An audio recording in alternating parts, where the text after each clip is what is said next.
You know that feeling, right? You've got these huge, ambitious dreams, but then you find yourself doing absolutely nothing. It is such a frustrating cycle.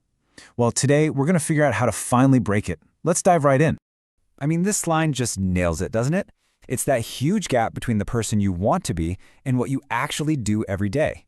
It's knowing you have all this potential, but your habits just aren't keeping up. That's the core conflict we're going to unpack. So to really get this, let's meet someone who's basically the poster child for this whole problem. His name is Armand. He's got incredible dreams and, well, pretty much zero follow-through. Armand's entire life was basically a cycle of, I'll get to it tomorrow. Seriously, his notebooks were overflowing with amazing business plans, app ideas, you name it. But his screen time report? Yeah, that told the real story. He was a genius on paper, but in reality, he was a world-class procrastinator. Sound a little close to home? And then it all came crashing down. It was a simple presentation for a client, due Friday. He never even started it. His manager's last words to him were just crushing. She said, "Look, I can coach someone who lacks skill, but I can't coach a lack of action." He wasn't fired because he wasn't talented. He was fired because he just wasn't reliable. So, what's the deal here? Is Armand just a lazy person and that's the end of the story? Not even close.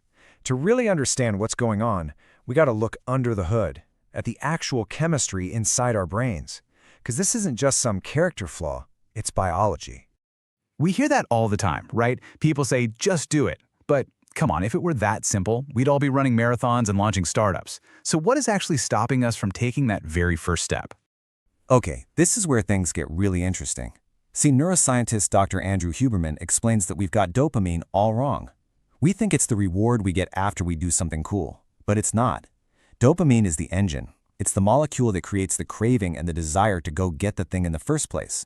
Without it, you're not even getting off the couch. And this little story illustrates the problem perfectly. It's about two women, Chanchala, who's all about immediate pleasure, and Sushila, who puts in the hard work for a future reward. Our brains face this choice like 1,000 times a day. Scrolling on your phone? Boom, easy instant dopamine hit. Writing that business plan? Well, that dopamine reward is maybe weeks or even years away. Your brain is wired for efficiency, so guess which one it's going to choose almost every single time? So let's get back to Armand. He's at his absolute lowest point, hiding from his family that he got fired. And this is when a conversation happens that finally cuts through all the noise and forces him to face the real problem. His cousin Rehan says this to him, and it just hits him like a ton of bricks. Because the key insight here is that the problem wasn't just the procrastination. It was the daily lie Armand was telling himself. Oh, I'll do it tomorrow. That was just completely destroying his trust in himself. It was making it impossible to even begin. Okay, so the lie is exposed. What happens now? This is where the magic really starts. And it's not with some huge, dramatic life change. Nope, it's with the smallest, most ridiculously manageable first step you can possibly imagine. This ancient wisdom is literally the whole secret. You don't beat laziness by suddenly becoming a productivity guru overnight. You beat it by proving to yourself one tiny, tiny action at a time that you're the kind of person who actually does what they say they're going to do. And for Armand, this was his small stone. 10 minutes. That's it. He made a promise to himself to watch just 10 minutes of an online marketing course he'd bought years ago and never touched. It felt so small it was almost silly, but that was the entire point. It was an action that was too small to fail. And what Armand basically stumbled upon is a Japanese philosophy called Kaizen. It just means continuous improvement, and it's all built on the power of these small, consistent daily actions. By watching his 10 minutes, he wasn't just learning about marketing. He was literally rebuilding his own identity one day at a time. All right, so now that we get the core idea, let's build ourselves a practical toolkit. Here's some real, tangible things you can start doing today to create an environment where it's just easier to get things done. First up, a really powerful Japanese technique for your actual physical environment. Think about it. If your desk is a total mess, your mind is going to feel messy too. The 3S method brings clarity. First, you sort what you need from the junk. Second, you set everything in a logical, accessible order. And finally, you shine. Just make the space clean. A clear physical space does absolute wonders for your mental space. You know that feeling of being completely overwhelmed by a giant to-do list? That is a direct path to doing nothing at all. So instead, try the rule of 3. Every single morning, just identify the 3 most important things you need to get done that day. That's it, just 3. This focuses your energy and stops you from getting lost in all the busy work that doesn't actually move the needle.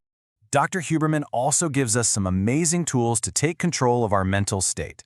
When you feel that wave of anxiety or distraction coming on, don't try to think your way out of it, use your body. The physiological sigh, it's a quick double inhale through the nose, followed by a long exhale through the mouth, instantly calms your nervous system. And practice just not grabbing your phone.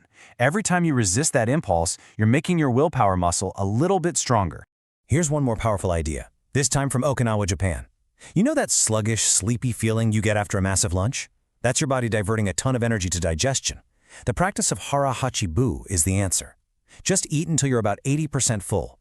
It leaves so much more energy for your brain and for your goals. So, what does all of this add up to?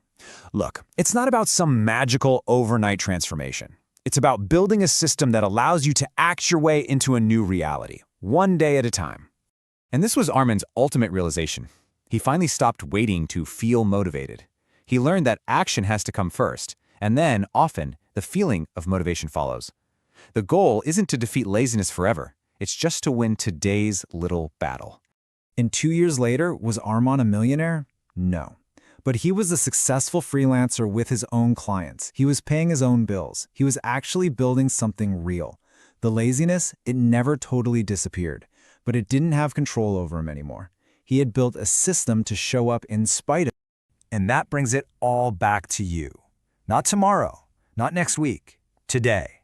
What is the one tiny, almost too easy action you can take to prove to yourself that you're in charge? What is your 10-minute task? What is your small stone?